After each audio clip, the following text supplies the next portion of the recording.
in the green shirt. We'll go higher, don't worry.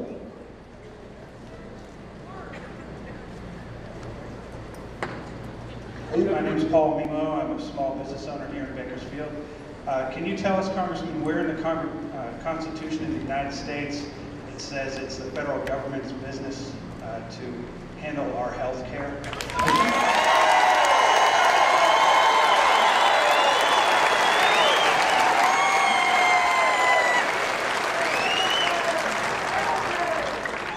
I'll tell you, I've read it, it doesn't say it. So. Let's go higher up, Mike. Okay. Who's got a hand? Who's pointing? All right, you, ma'am. Go ahead and stand. Yeah. Is that greenish? All right. Kristen, go up with her with the microphone.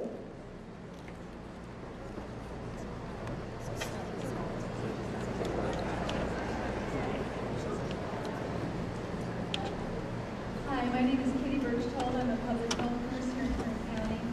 This might be a rhetorical question, but how can you stop this? What I'm hearing is they're going to ram this through with 50-some votes, even if they can't get the 60 that they want.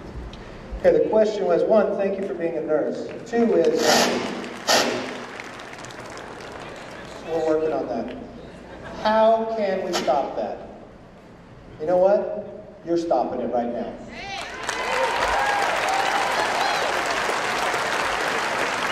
She brought up an interesting point. In the budget, they actually changed the rules. In the Senate, the rules are you have to have 60 to vote something out. They made it easier where they only take 50. That is why we have to speak up, we have to ask what's in it, and we have to see the transparency. The number one thing you need, you have to know what's in the bill. This year I sat before a couple different on the floor where they put a cap and trade bill through.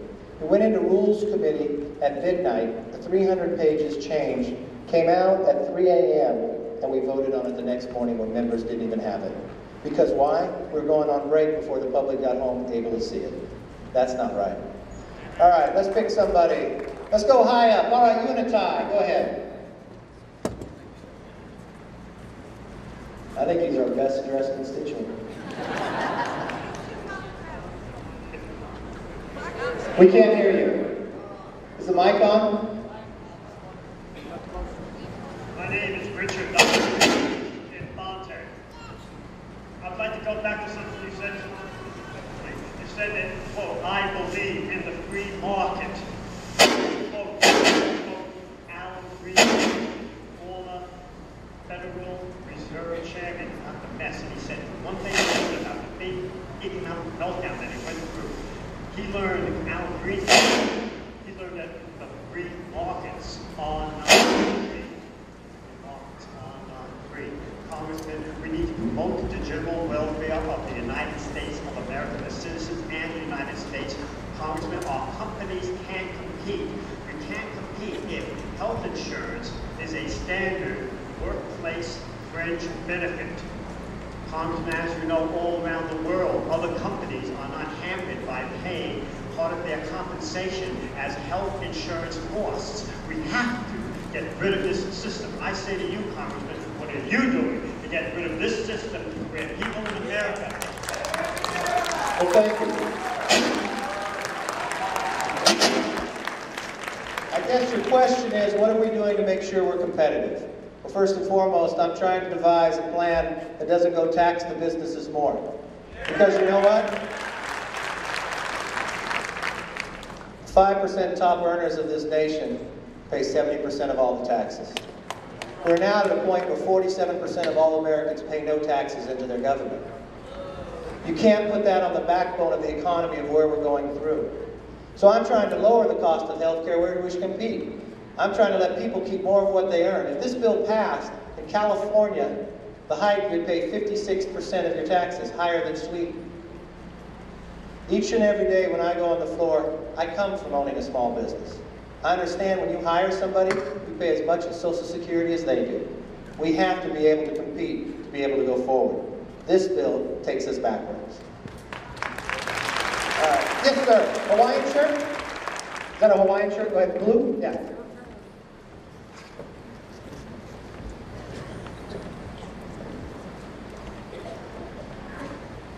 Thank you. I, like most people, do not want to be financially raped by insurance companies or financially raped by the government.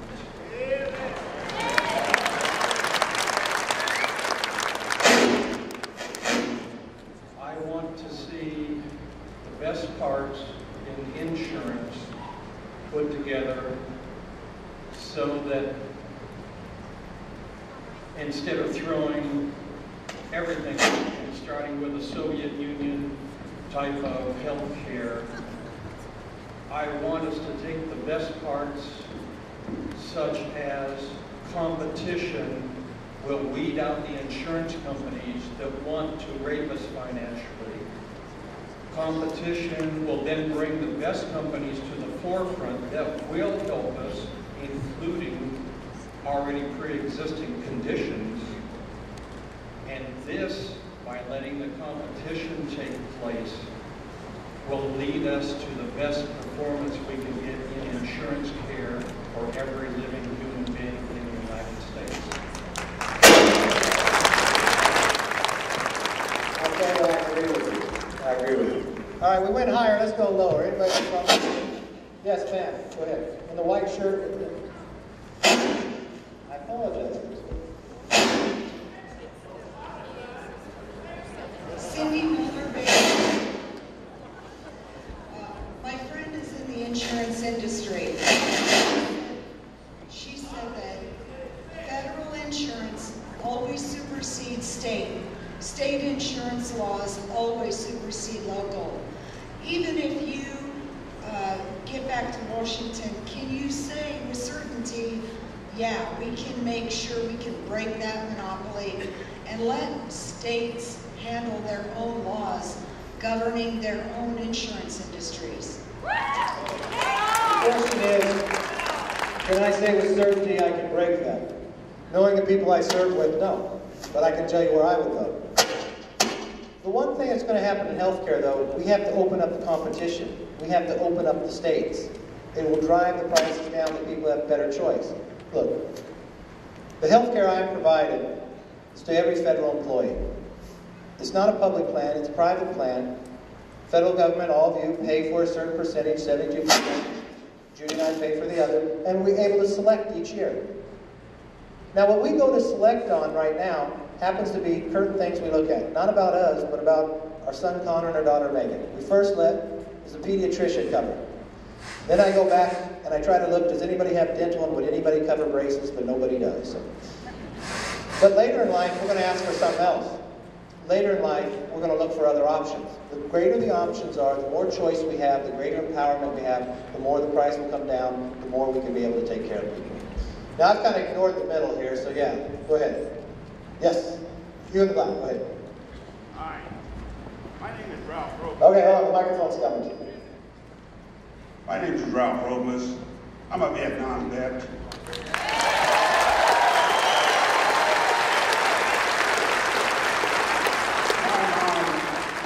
Came out of the Depression era.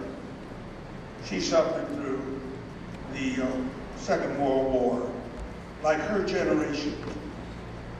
And my question stems from the fact that they're going to take $500 million out of Medicare. And according to the 10th Amendment, the federal government does not have any power. It's not enumerated to it. And nowhere in the Constitution is this health insurance enumerated. Yes! Now, I would like to know, did I dodge rockets in those jungles so that some socialist could come and steal from the greatest generation ever?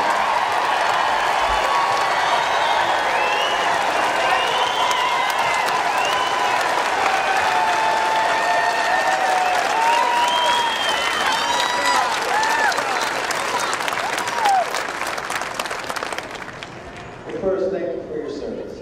And second, that's what tonight's all about. We own this government, we have to stand up for it. We can't let something pass without it. All right, I went there, I went here, let's go over here.